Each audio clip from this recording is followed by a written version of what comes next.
Okay, let us start. It's in the morning class, we talk about converting a system of linear equation into basically the coefficient matrix into a product of two matrices L and U, right, which is known as LU factorization. This was started from the Gaussian elimination, where you try to convert a coefficient matrix of a system of linear equation into an upper triangular system, right? So that is where it started, and then we see that we can factorize the matrix A into LU, right, based on that factorization, right? So that is how we see that we can solve the system of linear equation. One is by converting it into an upper triangular system, or secondly by converting the coefficient matrix into a product of L and U. L is a unit lower triangular matrix and U is an upper triangular matrix, and then solve two different systems.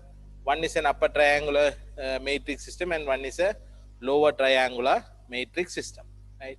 So what we are going to see now is this, right? So the drawbacks in Gaussian elimination, right?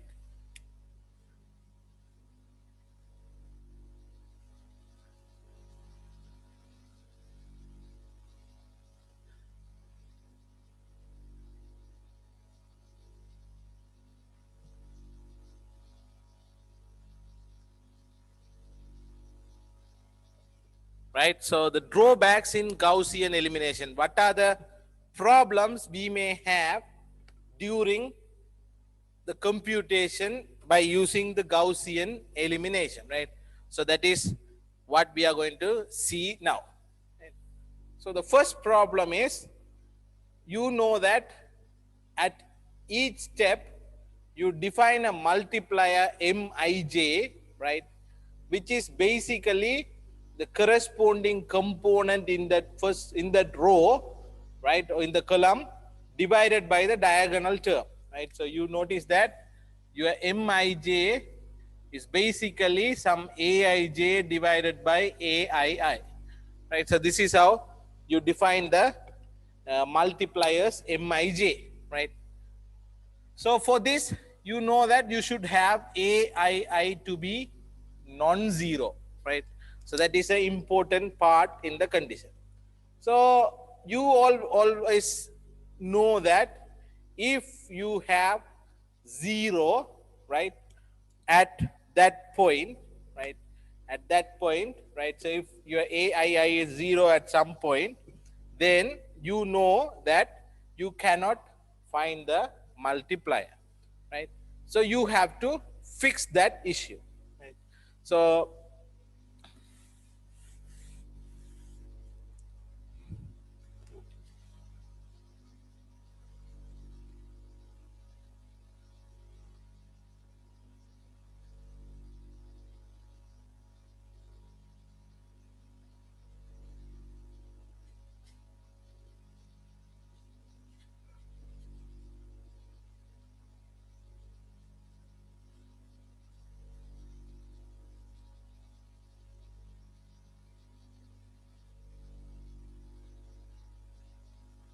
right, so at each step we assume that the diagonal term is non-zero, right? So which is not always true,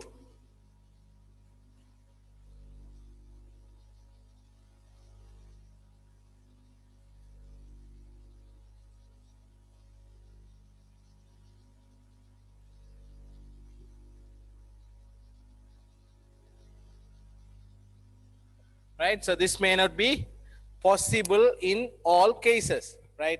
So you may have a problem of having 0 on the diagonal, right? So how we can fix this, right? So you know that if in case you have a 0 on the diagonal, right, there should be a fix, right? Otherwise the Gaussian elimination cannot be continued after that step, right? So we may need to fix this.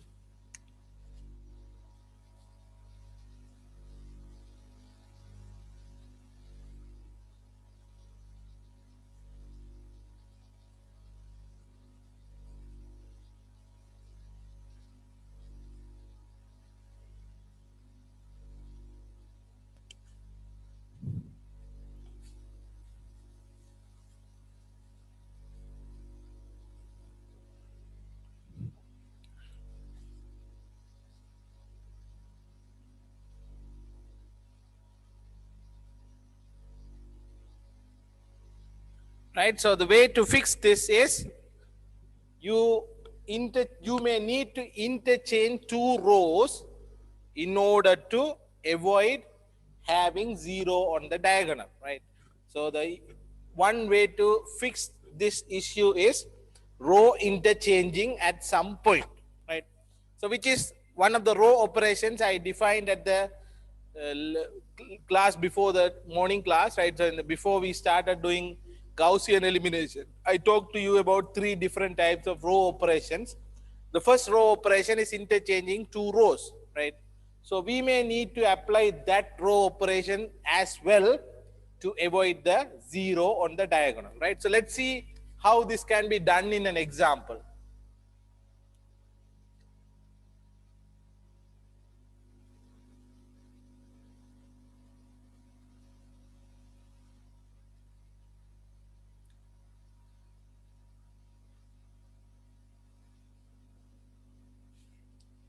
Okay, so let's look at this example. So here, if you want to apply Gaussian elimination, right, you know that you have to do this second row minus 1 times row 1, third row minus 1 times row 1, right? So that is what you do in Gaussian elimination at the first step, right? So when you eliminate this, you know that your first row does not change 1, 1, 1.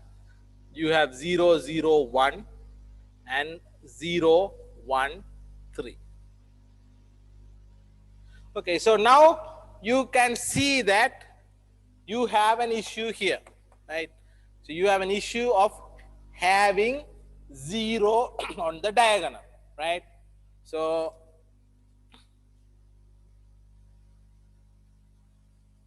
right, so here this diagonal term is 0. So you want to bring non-zero term on the diagonal. So what you have to do is you have to look at the rows below that, right? So interchange two rows, right? So for this, now let me see.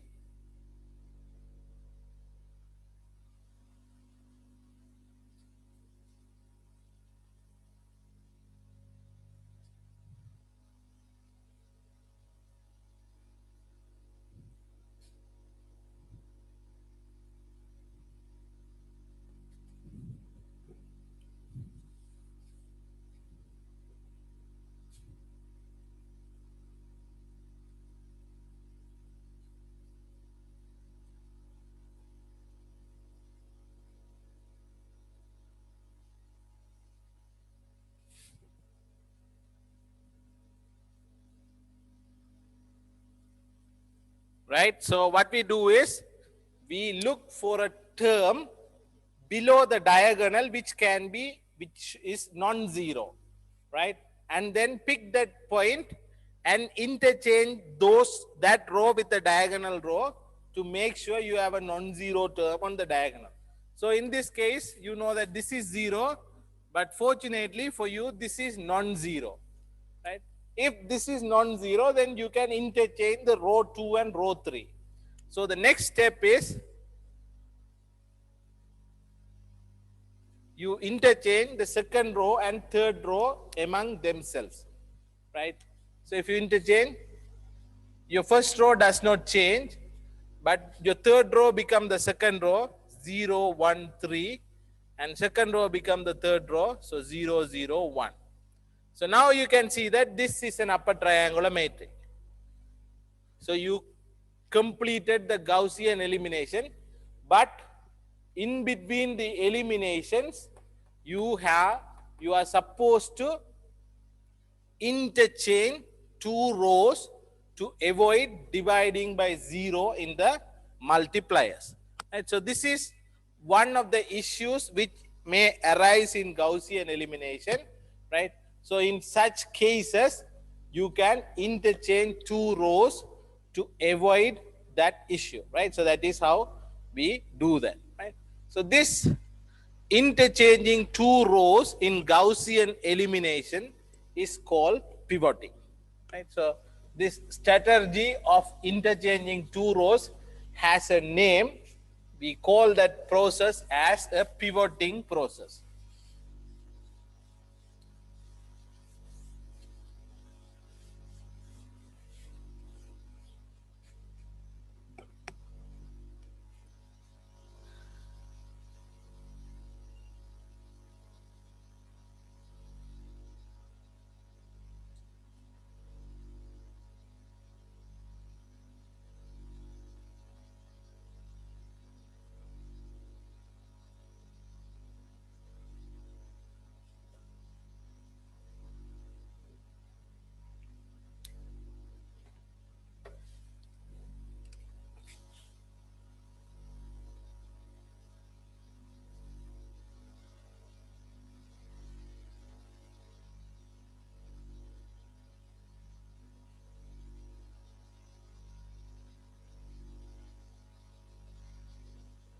Okay, so this process of finding a suitable non-zero term, right? So here we find this as a non-zero term and then interchanging it process is called pivoting. Right? So now how you are going to pick a suitable non-zero term defines based on different type of pivoting strategies. So now the question is, okay, if we have 0 on the diagonal, then you may need to interchange two rows to have to do pivoting, right? To avoid dividing by 0. Is this the only case where we need to use pivoting, right? So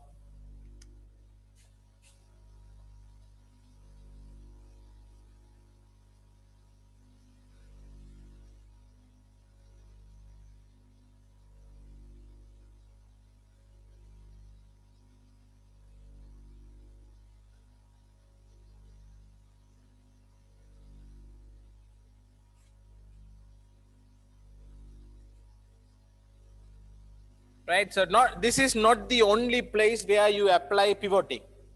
There will be some other cases where you may need pivoting as well, right? So let's look at another example, right? So we will look at one more example, right? So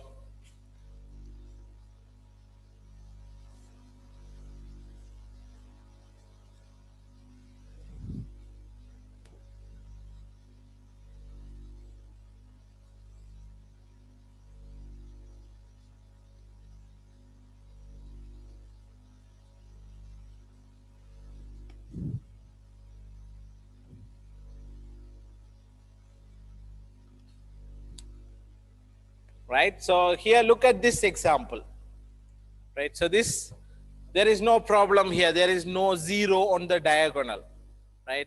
All the terms in the diagonal are non-zero, so basically you don't need to think about pivoting here, right? So you don't need to worry about pivoting here. So what you do, you apply the regular technique, right? So you want to make this 0, right? This one has to be 0, so R2 minus 10 to the power 5 times R1, right? So 1 upon 10 to the power minus 5 is 10 to the power 5. So R1 times 10 to the power 5 subtracted from R2. And so when you do that, you get this.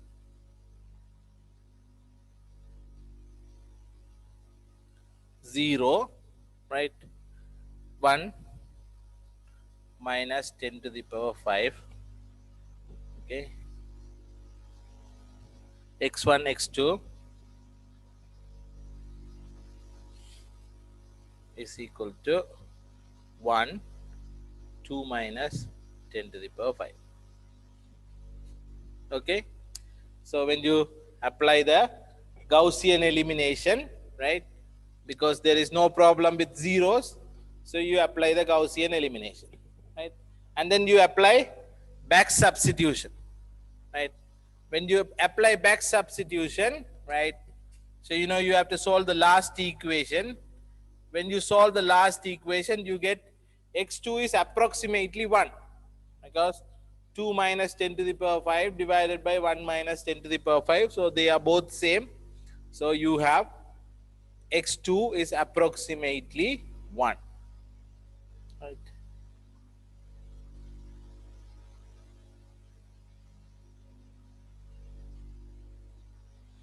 Then you know you will get x1 is equal to 0. When you put x2 is equal to 1 here, you get x1 is equal to 0. So now you can see that obviously this is a wrong answer, right? Obviously this is a wrong answer, because if you put x1 is equal to 1, sorry 0, and x2 is equal to 1, you will get from the second equation you get 1 is equal to 2, which is wrong, right? So this is a wrong answer.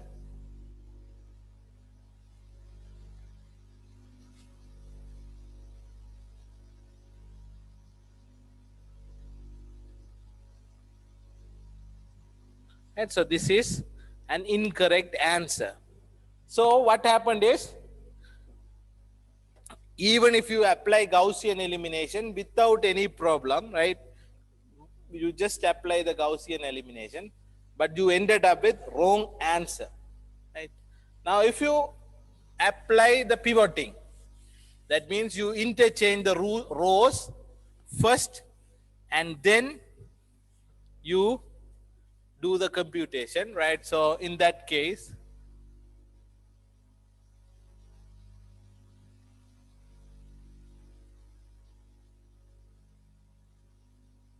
right? So if you apply pivoting, so you know the question, so I will write what I do first. I will interchange the first and second rows.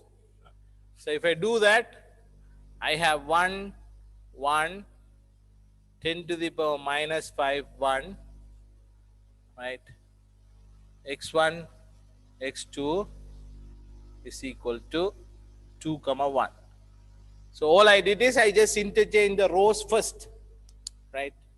And then I do Gaussian elimination.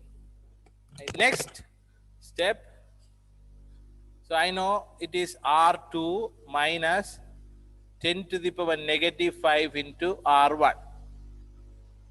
Right? So if I do that, I know it's 1, 1, 0, 1 minus 10 to the power negative 5, right?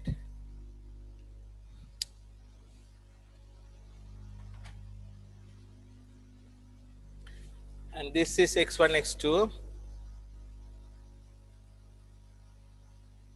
This one is 2.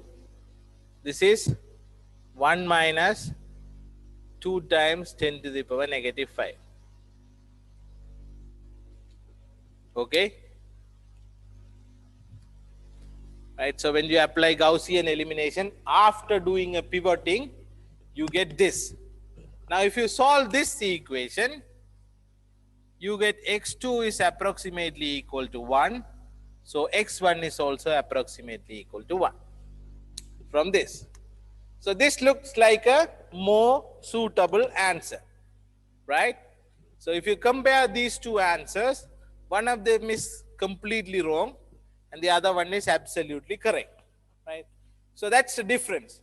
So even if you don't have 0 on the diagonal, right? Sometimes in this case, pivoting helps us to get the right answer. That is because here you see that the diagonal term is not 0, but very close to 0. Right? 10 to the power minus 5, you know it is very small, right, compared to 1. Right? So I will write a remark here.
Okay, so even if the diagonal term is not 0, right, but if that term is very small compared to the other term, right, below the diagonal, then you can see that pivoting gives you a more appropriate solution compared to non-pivoting technique, right? So that is why even in a Gaussian elimination, applying pivoting turns out to be a useful technique, right? So pivoting is just to pick a suitable element that can be placed in the diagonal, and then you interchange the two rows in such a way that you get the term on the diagonal, right? So that technique is called pivoting, right? So now in the examples I did, right, what happened is in both examples you have only one choice to pivot, so you just pivot, right?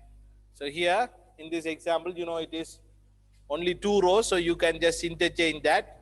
In my previous example as well, you just need to interchange, or you just need to take care of row 2 and row 3, so you just interchange row 2 and row 3, right? If in case you have many rows, right, so there are many different ways to apply the pivoting, right? One of the most common technique is called partial pivoting.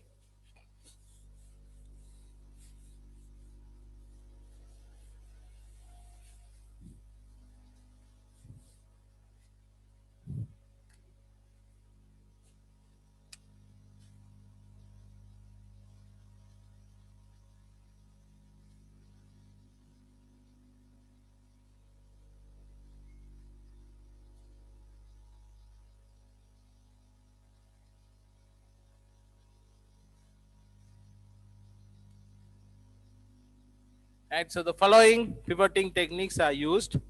One is partial pivoting.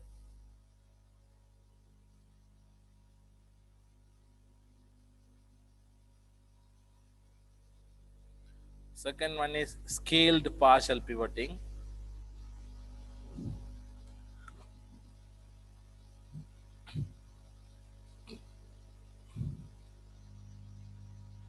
The third one is complete pivoting.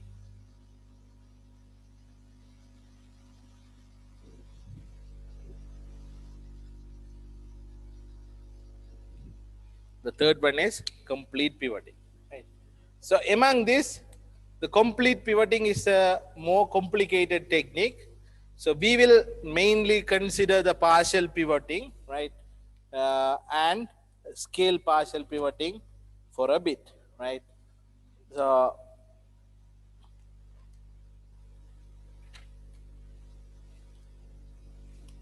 let's see what we do in partial pivoting.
Right, so here in partial pivoting, what we do is we choose the largest sized element as the pivot, right? Say for example, right, so suppose you have a matrix like this, 1 1 1 1, right, 0 1, okay, let's see, 0 0 2 2 0 minus 5 1 2 0 3 2 4.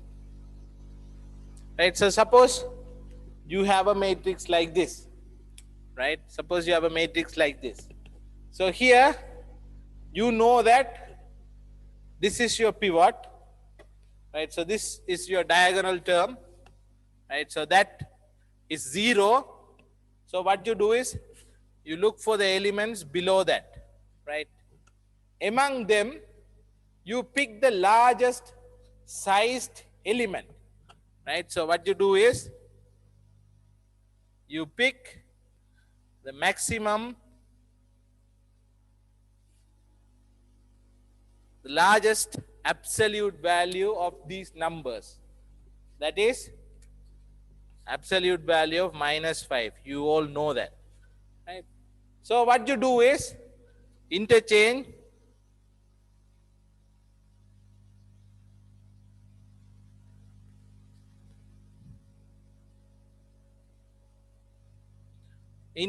row 2 and 3, right?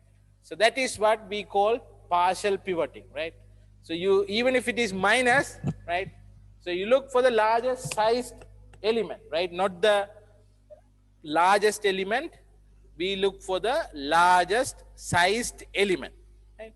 So here minus 5 is the largest sized element, so you move that to the diagonal term, right? So you do a row operation in such a way that you keep minus 5 on the diagonal term, right? So that is what we do as partial pivoting, and this is the commonly used technique in pivoting, right?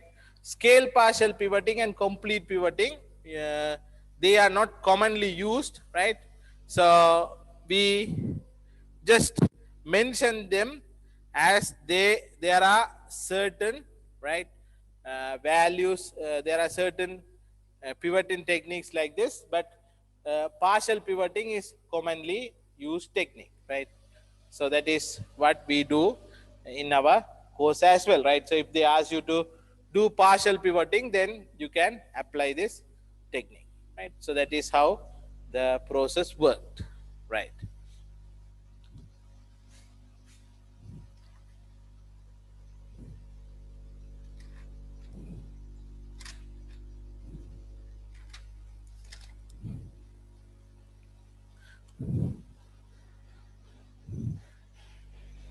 Okay, so let's see what is scale partial pivoting also, and then we will do one example each on this.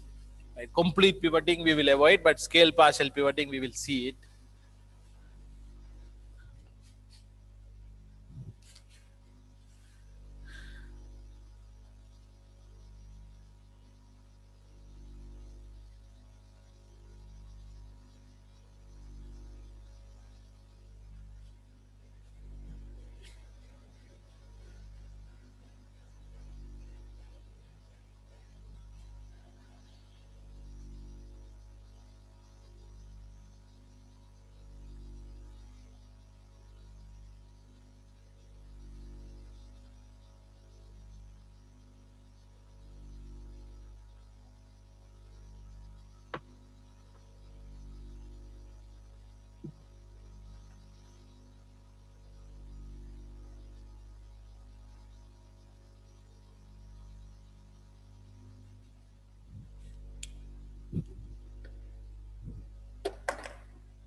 right? So in scale partial pivoting, what you do is you pick the maximum among those numbers. Here you don't worry about the absolute values. In partial pivoting, you do absolute, you consider absolute value, but in scale partial pivoting, right? So sorry, you have to have absolute values, but you have to have absolute values, but for the scales, you don't have to worry about the absolute value, right? So this is what you do, right? So example, let me write an example, right? So 2 1 1 4 1 2 6 5 and 9.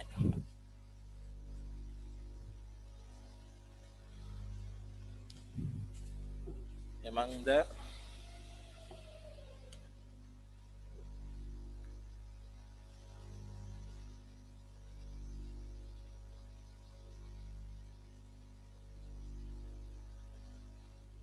right, so here what you do is, if you have a matrix like this, right? So if you have a matrix like this, and if you want to apply the scale partial pivoting, right?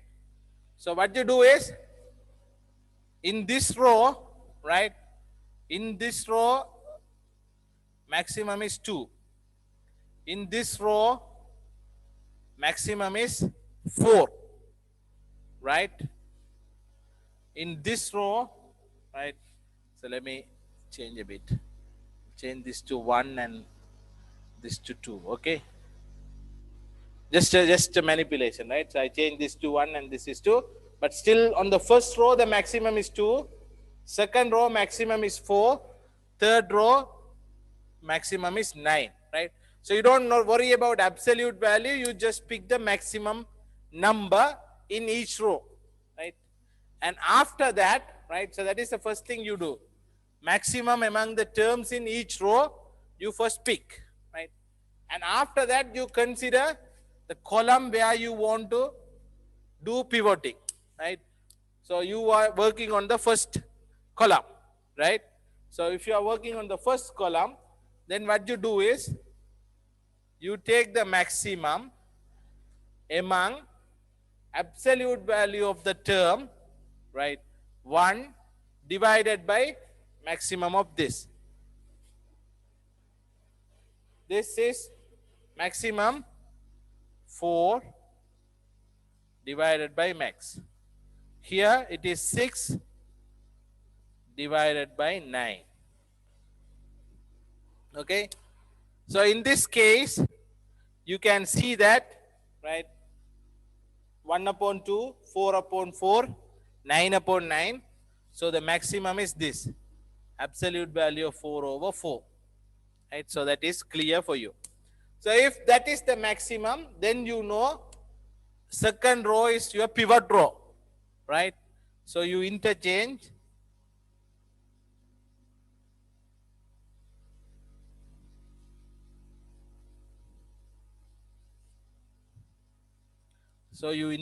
rows 1 and 2. Right? So this is how you do scaled partial pivoting. So you can see that from partial pivoting, if you move to scale partial pivoting, you have lot of work, right? So you have to do a lot of work to do scale partial pivoting, right? In partial pivoting, you just look for the maximum size term, that is easier. But here you have to look for the maximum among the row, and then you divide the certain column by that certain maximum, and then within that you'll have to look the maximum. So you have to do lot more work to do scale partial pivoting. So in most of the cases, we don't apply scale partial pivoting because it will take a lot of time, right? So computation is always, it is important to be done in quick time. So the techniques which take lot of time, we always try to avoid. But in some cases, this scale partial pivoting might give you a better answer than the partial pivoting, right? So in such cases, right, so if you apply a partial pivoting, and if you look at the answer, and if the answer is way away from the real answer, then you may need to go for scale partial pivoting. If that one also does not work, then you may need to go to complete pivoting, right? So that is how we apply pivoting techniques, right? So these are just examples of scale partial pivoting and pivoting, right? Partial pivoting. So most of the time when we are doing a pivoting, we always try to do partial pivoting, right? Nothing else, only we will try to stick with the partial pivoting, right? So now what happened is, in Gaussian elimination, right? So we see that this, right? So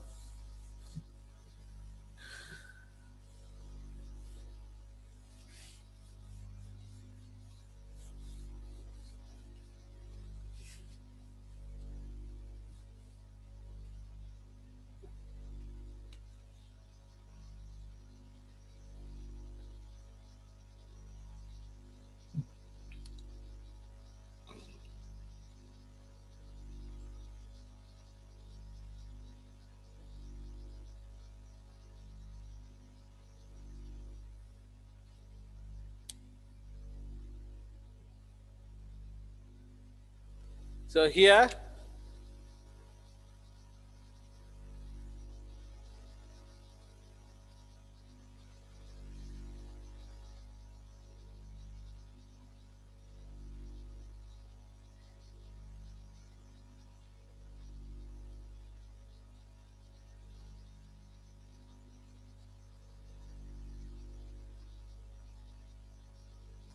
so when it comes to Gaussian elimination with pivoting, you see that at every step, you first try to do a pivoting, right?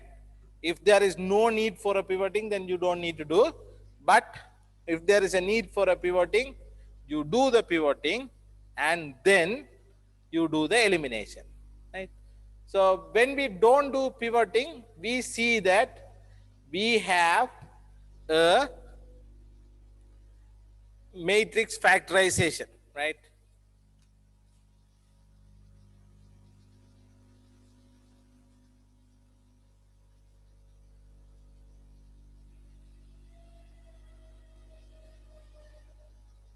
Right, so matrix factorization. In Gaussian elimination without pivoting, we see that A is equal to LU, right? But there we don't interchange rows. But here we interchange rows as well.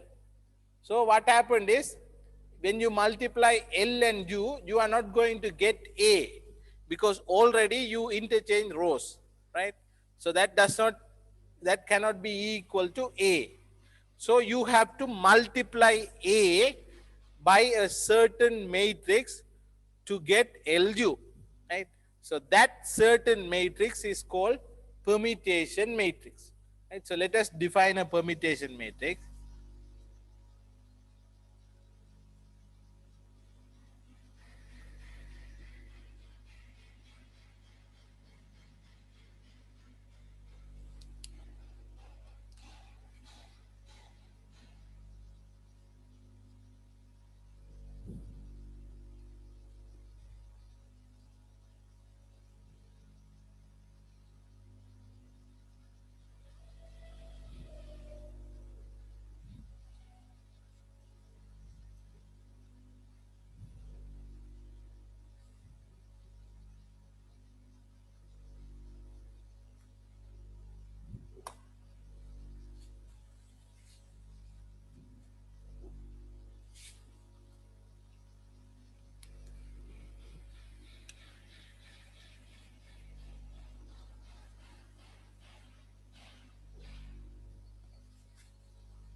right? So how do you obtain the permutation matrix? That is by applying the row interchanges to an identity matrix, right? So let me give you an example of a permutation matrix. So you know an identity matrix is a matrix which has 0 everywhere and ones along the diagonal, right? So you have an identity matrix like this, right? So 4 cross 4 identity matrix, 0 0 0 0 1 0 0 0 0 1 0 0 0 0 1, right? So this is the identity matrix, right? So if you have this identity matrix, then if you apply any number of row interchanges, it becomes a permutation matrix, right? Say for example, you interchange R2 and 3. So this become 1 0 0 0, 2 and 3 changes 1 0 0 1 0 0 0 0 0 1, right? So this is a permutation matrix, identity matrix which underwent a row interchange becomes a permutation matrix. You may do more number of permutation, do more number of row operations. Say for example, now you do R2 4, you interchange the second and fourth rows. So 1 0 0 1, second and fourth, so fourth row become the second row, third row is the same, right? This is now your second row, so when it goes down, you get this, right? So this is, so you apply 2 row operations in a row, right? Row interchanging, second row and third row first interchange, and then second row and fourth row interchange. So this becomes a permutation matrix. So you started with an identity matrix, right? And you ended up with the permutation matrix after applying the series of row interchanges, right? So how do you obtain the permutation matrix is by applying certain number of row interchanges to the identity matrix, right? So you know that in Gaussian elimination with pivoting, you may need to do certain number of row interchanges. So if you take an identity matrix and apply those row operations in that order, you will get a permutation matrix, right? So that permutation matrix helps you to form the factorization of the matrix, right? So in the next class, what we are going to do is we are going to see how Gaussian elimination with pivoting can be written as a matrix factorization, right? So we are going to see this can be written as PA is equal to LU. Now you know how to find P, you already know how to find L and U, so you can easily write the factorization, right? So that we will see in the next class with an example, right? So I will stop here and then continue the rest in the next class.